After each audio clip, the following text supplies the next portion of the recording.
அண்மை செய்தி சிவகங்கை மாவட்டம் திருப்புவனத்தில் அஜித்குமார் கொலை வழக்கில் சஸ்பெண்ட் செய்யப்பட்ட டிஎஸ்பி சண்முக சுந்தரம் மதுரை மாவட்ட நீதிபதி ஜான் சுந்தர்லால் முன் விசாரணைக்கு ஆஜராகியிருக்கிறார்.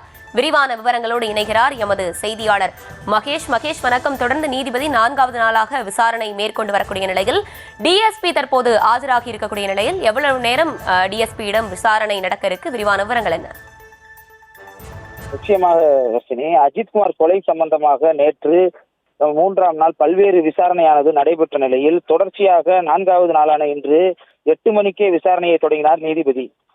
மடப்புறம் போலீஸ் விசாரணையில் அஜித்குமார் உயிரிழந்த வழக்கில் விசாரணையை தொடங்கி 3 மணி நேரத்திற்கு மேலாக விசாரணையானது நடைபெற்று வருகிறது.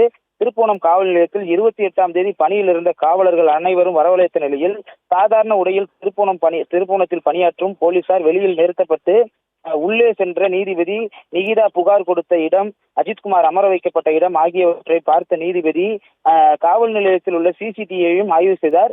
பிறகு அங்கிருந்து நெடுஞ்சாலைத்துறை ஆய்வு மாளிகைக்கு சென்ற நீதிபதி ஏடிஎஸ்பி சுகுமார், காவல் ஆய்வாளர் ராஜ்குமார் ஆகியோரை மீண்டும் விசாரணை செய்தார்.